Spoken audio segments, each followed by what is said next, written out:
tindak pidana ini banyak sekali ruangnya, ya. Yang paling menjadi bagian dari kerawanan adalah soal politik transaksional atau money politik misalkan.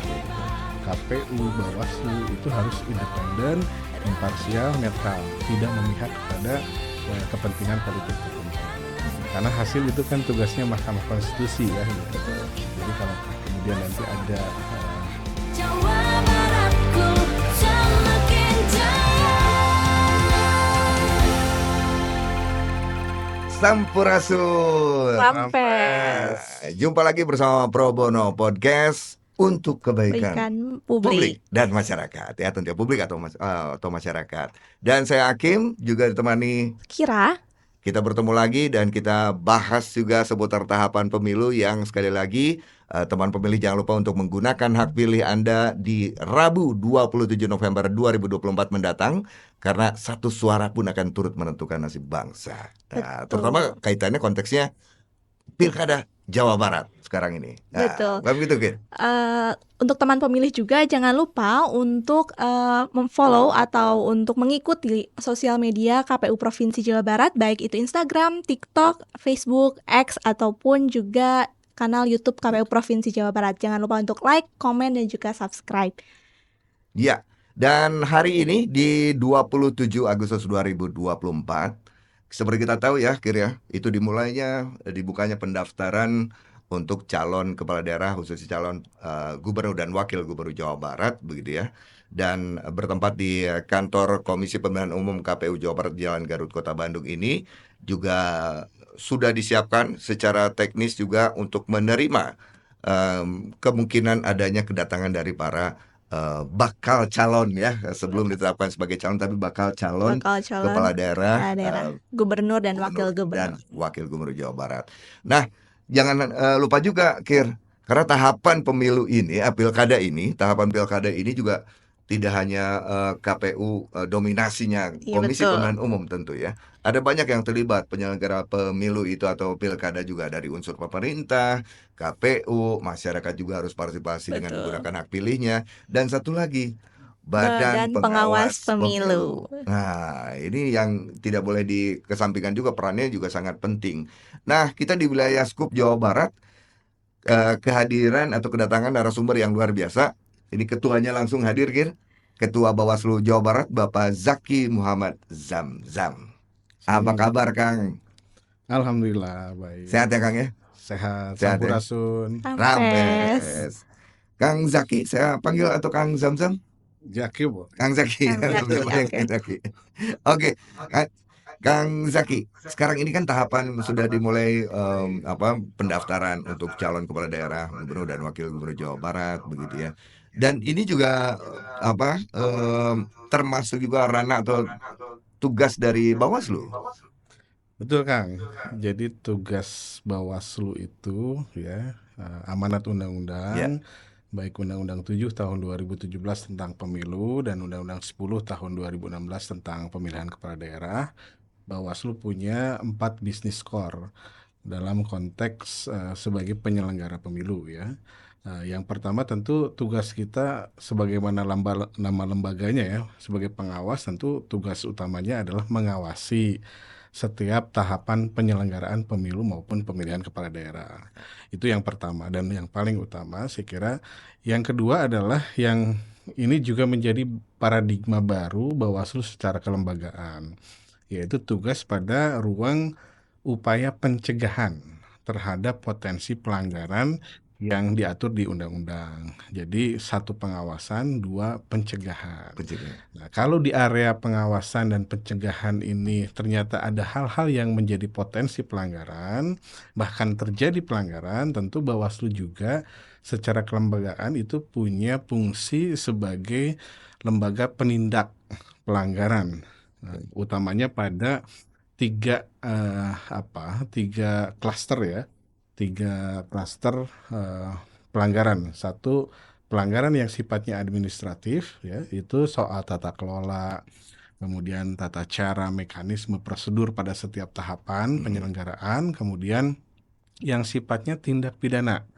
Tindak pidana ini banyak sekali ruangnya ya. Yang paling menjadi bagian dari kerawanan adalah soal politik transaksional atau money politik misalkan politik uang. dalam tahapan kampanye. Kemudian yang ketiga, kita juga bisa menangani soal kode etik penyelenggara. Karena kan kita sebagai penyelenggara pemilu, KPU, Bawaslu itu harus independen, imparsial, netral, tidak memihak kepada kepentingan politik tertentu. Nah, ini 3 ruang atau 3 klaster penanganan pelanggaran pada aspek potensi pelanggaran yang mungkin terjadi. Ada satu lagi terhadap hukum lainnya, artinya undang-undang ASN misalkan, undang-undang TNI Polri, kita juga wajib mencegah dan ada proses penindakan di situ ya. Nah, itu pada area atau fungsi kelembagaan sebagai pengawas, pencegah dan penindak. Nah, satu lagi adalah penyelesai sengketa. Jadi tugas penyelesaian sengketa, tapi khusus penyelesaian sengketa pada ruang proses penyelenggaraan, bukan hasil. Karena hasil itu kan tugasnya Mahkamah Konstitusi ya gitu. Jadi kalau kemudian nanti ada putusan KPU yang dipandang tidak representatif terhadap calon begitu, itu bisa digugat ke Bawaslu melalui proses sengketa gitu. Jadi 4 tugas itu yang tentu menjadi kewajiban Bawaslu sebagai kelembagaan penyelenggara pemilu gitu di tahapan pemilu maupun pemilihan kepala daerah ya begitu ya. Wah, ini kalau dielaborasi nggak cukup sejam ya. Panjang. Luas sekali Bawaslu. Kira mau tanya dulu barangkali mungkin tadi kan yang pertama terkait fungsi pengawasan yang dilakukan oleh Bawaslu. Mungkin boleh dispesifikan bahwa pengawasan dalam teknis penyelenggaraan pemilu itu seperti apa, Kang? Ya, jadi saya kira kita kan tahu ya bahwa tahapan pemilu maupun pemilihan ini agak panjang gitu ya. Betul. Bahkan pemilu 20 bulan sebelumnya harus sudah siap. Di pemilihan ini kurang lebih 9 sampai 12 bulan tahapan. Jadi dalam setiap tahapan persiapan, tahapan pelaksanaan bahkan sampai evaluasi kita harus ada di situ Bawaslu. Nah, kebetulan kan hari ini kita sudah masuk pada tahapan yang cukup krusial juga gitu ya, yaitu tahapan pendaftaran bakal calon gubernur ya, kemudian bupati, wali kota di seluruh wilayah yang ada di Provinsi Jawa Barat, dan serentak sesungguhnya karena pilkada serentak nasional pertama ya tahun 2024 itu.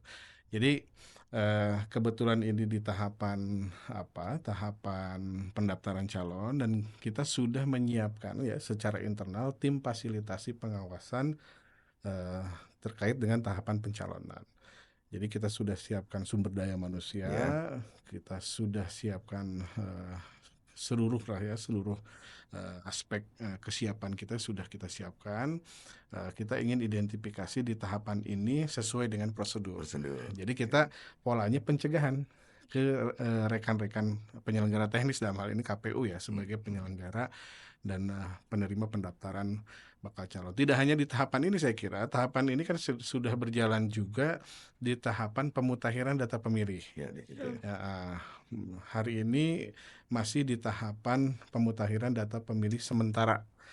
Kemarin Jawa Barat, KPU Jawa Barat itu menetapkan DPS itu 35,9 juta untuk pemilih di Jawa Barat, naik 200.000 pemilih dari pemilu kemarin ya. Jadi saya kira Bawaslu juga di situ punya peran untuk memberikan saran perbaikan, rekomendasi, karena kita juga mengawasi proses tahapan pencocokan dan penelitian coklit yang dilakukan oleh Pantarlih, walaupun memang secara sumber daya manusia tidak berimbang gitu ya. Kalau coklit itu kan basisnya per TPS ya. Betul. Sementara pengawas pemilu kami itu di kelurahan desa itu cuma 1. Jadi kita sistemnya itu koordinasi komunikasi diperkuat, dan kita juga lakukan sampling. Nah, kebetulan dari sampling data itu juga kita menemukan banyak temuan ya. Di antaranya kita sudah rekomendasikan ke rekan-rekan KPU provinsi itu soal misalkan elemen data yang tidak memenuhi syarat. Itu kita kan sudah temukan lebih dari 61.000 pemilih yang masuk daftar pemilih itu yang teridentifikasi sudah meninggal. Oh, Ya, nah ini memang karena ada kesulitan terkait dengan pemenuhan syarat administratif untuk menghapus oke. data Ya. pemilih yang sudah meninggal tersebut. Jadi kalau masyarakat belum punya istilahnya itu dokumen administratif dalam bentuk akte kematian Ya, misalkan, ya. itu KPU tidak bisa mencoret. Oh, oke. Oleh karena itu tentu ini harus Ya. ada kesadaran kolektif ya. Dari penyelenggara juga kita harus semakin teliti, dari masyarakat juga harus ada kesadaran untuk mengurus dokumen administrasi, mengupdate setiap Mengupdate informasi ya. betul. Oke, Nah, Mas Zaki, punten. oke.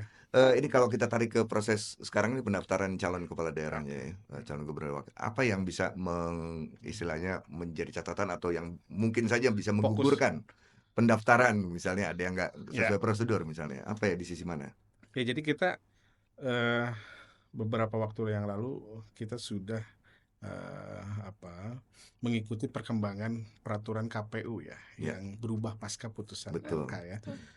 Jadi peraturan KPU nomor 10 itu di situ ada syarat calon dan pencalonan. Jadi kita identifikasi apa sebetulnya yang menjadi syarat calon yang berkaitan dengan individu calon, misalkan dari sisi pendidikannya, kesehatannya, dan juga kan ada syarat misalkan tidak sebagai narapidana ya, yang 5 tahun itu syarat calon. Nah, syarat calon itu berkaitan dengan individu bakal pasangan calon ya. Nah, syarat pencalonan itu beda lagi. Syarat pencalonan itu berkaitan dengan dukungan partai politik atau gabungan partai politik, baik itu yang mempunyai kursi di DPRD maupun yang tidak, karena putusan MK yang terbaru. Yang terbaru putusan MK nomor 60 yang kemudian diadopsi di PKPU nomor 10. Nah, saya kira hal-hal itulah yang menjadi bagian dari concern pengawasan Bawaslu, mengidentifikasi apakah kemudian dari kedua syarat ya, elemen kedua syarat itu memenuhi atau tidak. Dan saya kira di tanggal 27 sampai 29 ini kita akan melihat karena kita juga akan hadir ya pada setiap pendaftaran calon yang hadir. Baik, ini sayang sekali sebetulnya masih banyak pertanyaan ya kira yang kita ingin sampaikan ya. Belum soal peraga kampanye. Aduh, ini bisa panjang ya. Tapi sayang sekali waktu kita sangat terbatas nih Pak Zaki ya. Tapi mudah-mudahan next time ada waktu lagi bisa meluangkan waktu berbagi di Pro Bono Podcast ini. Karena ini memang untuk kebaikan publik dan masyarakat tentunya ya. Kita pamit dulu sejenak ya.